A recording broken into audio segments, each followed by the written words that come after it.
सुनील साजन जी, मैं आपसे शुरुआत कर रही हूं क्योंकि सबसे ज्यादा उत्तर प्रदेश की चिंता विपक्ष को हुई। जाहिर सी बात है, बड़ी घटना हुई थी, आपके सवाल दागना सरकार से जायज बात थी। लेकिन अब जिस तरीके से एक के बाद एक कार्रवाई हो रही है और जो मुख्यमंत्री ने कहा था कि माफिया को मिट्टी में मिला देंगे, अब ऐसा होता हुआ नजर आ रहा है। अब विपक्ष क्या कहेगा? पीठ थपथपाएगा या अभी भी आपके मन में कई सवाल है? देखिए, जब अच्छा कोई काम होगा सरकार का तो स्वाभाविक है, विपक्ष का मतलब ये नहीं है कि हम केवल बुराई करेंगे। लेकिन हम आपके कार्यक्रम के माध्यम से, हालांकि हमारे नेता माननीय अखिलेश यादव जी ने सदन में कहा कि सरकार उत्तर प्रदेश के टॉप 10 अपराधियों की सूची जारी करे। अभी मैं आपके कार्यक्रम में आपको भी सुन रहा था, तो आप केवल 2 ही अपराधियों का नाम ले रही हैं। आप कम से कम टॉप 10 अपराधियों का जब उत्तर प्रदेश में नाम लेंगे तो उसमें कम से कम 6-7 अपराधी टॉप 10 वालों में ऐसे होंगे जिनको सरकार संरक्षण दे रही है।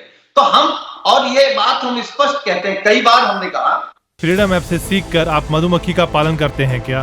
अगर ऐसा है तो आप अपने शहद को 1 करोड़ फ्रीडम ऐप के जो ग्राहक हैं उन्हें बिना किसी खर्चे के आप उसे बेच सकते हैं। कि अपराधी की कोई जाति और धर्म नहीं है।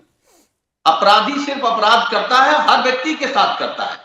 वो हमारे साथ भी करेगा, हर्षवर्धन त्रिपाठी जी के साथ भी करेगा, राकेश त्रिपाठी जी के साथ भी करेगा। उसका व्यवहार आपके साथ भी वैसे ही होगा। तो अपराधियों के पक्ष में समाजवादी पार्टी कभी नहीं रही है। लेकिन सिर्फ डायलॉग से, और आप, ठीक है, प्रयागराज की घटना है, आप कार्रवाई करिए। सवाल यहां खड़ा होता है कि आप लगातार जब कह रहे हैं कि उत्तर प्रदेश में कानून का, तो आखिर इन अपराधियों को ताकत कहां से मिलती है? इन अपराधियों को संरक्षण कहां से मिल रहा था? हम फिर कह रहे हैं आपके कार्यक्रम में, अगर प्रयागराज की घटना में जितने अपराधी हैं, जो शूटर हैं, उनके जो आका हैं, उनके फोन का सीडीआर और भारतीय जनता पार्टी के वहां के विधायक, मंत्रियों और सांसदों का सीडीआर निकलवा लीजिए। कहीं न कहीं भारतीय जनता पार्टी के नेता ही संरक्षण दे रहे थे, पैसे का लेन देन कर रहे थे। अब तो निकलने लगा है, साफ होने लगा है। सुनील सिंह जी, लेकिन यही तो आरोप बीजेपी आप पर लगाती है ना कि जिस माफिया पर आज आप नकेल कसने की बात कर रहे हैं, उस माफिया को आपने विधायक बनाया, उसे संसद तक भेज दिया गया, पॉलिटिकल तमाम पार्टियों का उसको समर्थन मिला। आज उसी माफिया को आप मिट्टी में मिलाने की बात कर रहे हैं। आपने डायलॉग की बात कही। मेरा सवाल तो यही था ना कि डायलॉग चलिए छोड़ दीजिए, अब तो आपको एनकाउंटर नजर आ रहे होंगे, बुलडोजर की कार्रवाई नजर आ रही होगी। ये सही है या गलत है उत्तर प्रदेश में? हम कह रहे हैं कि अपराधियों के खिलाफ आप कार्रवाई करिए, हम आपके साथ हैं। फ्रीडम ऐप से सीखकर आप मधुमक्खी का पालन करते हैं क्या? अगर ऐसा है तो आप अपने शहद को 1 करोड़ फ्रीडम ऐप के जो ग्राहक हैं उन्हें बिना किसी खर्चे के आप उसे बेच सकते हैं। लेकिन क्या सिर्फ चिन्हित करके अपराधी, जो अपराधी आपके साथ है, जो अपराधी विधायक आपके साथ है, जो अपराधी एमएलसी आपके साथ है, जो अपराधी सांसद आपके साथ है, वो अपराधी नहीं है क्या? उन पर मुकदमे नहीं है क्या?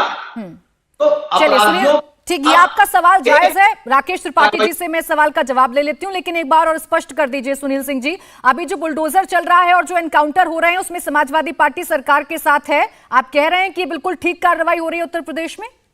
देखिए, जो अपराधी हैं उनके खिलाफ आप कार्रवाई करिए। अब घर किसी का किराया दे रहे हैं क्या? बुलडोजर की घटना आपने कानपुर देहात में नहीं देखी? एक माँ बेटी की जान किस तरीके से ले ली बुलडोजर ने? क्योंकि बुलडोजर के दिमाग नहीं होता है, वो दिमाग तो लखनऊ से चल रहा है ना। बुलडोजर जिधर घुमा दो, आपके घर घुमा देंगे, आपका घर गिर जाएगा। इंडिया टीवी हर वक्त हर जगह डाउनलोड करने के लिए सर्च करें India TV news Google play store या ऐप स्टोर पर।